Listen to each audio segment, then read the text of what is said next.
Ik heb nooit gedacht van, zal ik deze zaak gaan doen? Het was eigenlijk vanaf het begin, en ook toen ik haar ontmoette, was het voor mij duidelijk, van haar ga ik verdedigen. Op vrijdag 6 augustus verliezen hier waard naar Beets opschrikt door een lugubere vierst. Op de zolder van het huis, dat Sietske Haar met haar ouders wennet, werden 4 derde poppen gevonden. Ja, het was op een vrijdagavond en toen kreeg ik een telefoontje waarin dus gesproken werd over deze zaak en dat gezocht werd naar een vrouwelijke advocaat.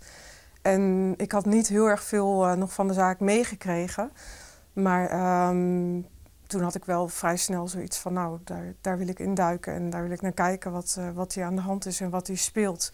Dus zo eigenlijk op een vrijdagavond is dat begonnen. Daarna wordt hield iets meer duidelijk. Sietske Haar zou haar poppen, in je jonkje en 3 famkes, dadelijk naar de bevalling steekt haar. Om ze daarna in 4 koffertjes te bewaren. Elke een is skokt, ook haar advocaat.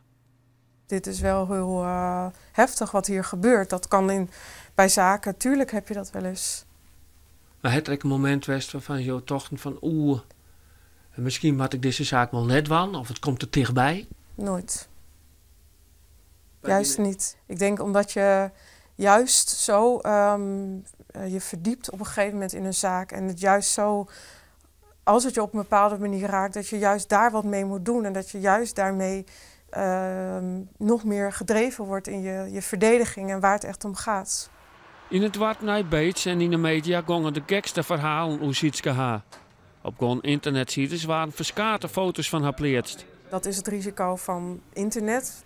Daar wordt iedereen voor gewaarschuwd tegenwoordig. Maar er zijn ook gewoon foto's geplaatst met teksten erbij. Dat is gewoon walgelijk. En dat slaat gewoon echt helemaal nergens op. En die verhalen kloppen echt net? Of? De verhalen kloppen niet.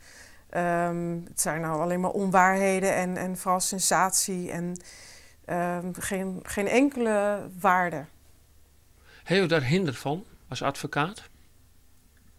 Ja, ik vind dat heel storend dat dat gebeurt. En voor de cliënt is het natuurlijk heel storend. Het is ook storend voor de familie van cliënten, voor de mensen om haar heen. Vooral omdat de onwaarheden die erin staan gewoon kwetsend zijn. Morgen is de rechtszaak in Ljouwert. Barbara Klunder had haar dagenlang oorzonderen om haar te rieden. Dossiers nemen en natuurlijk praten met haar cliënt. Jo komt geregeld nog bij jouw cliënt. Ze zit nu in de gevangenis in Zwolle. Hoe is het met haar? De zitting is nu natuurlijk op handen en dat brengt ontzettend veel spanning met zich mee. En ook ontzettend er tegenop zien.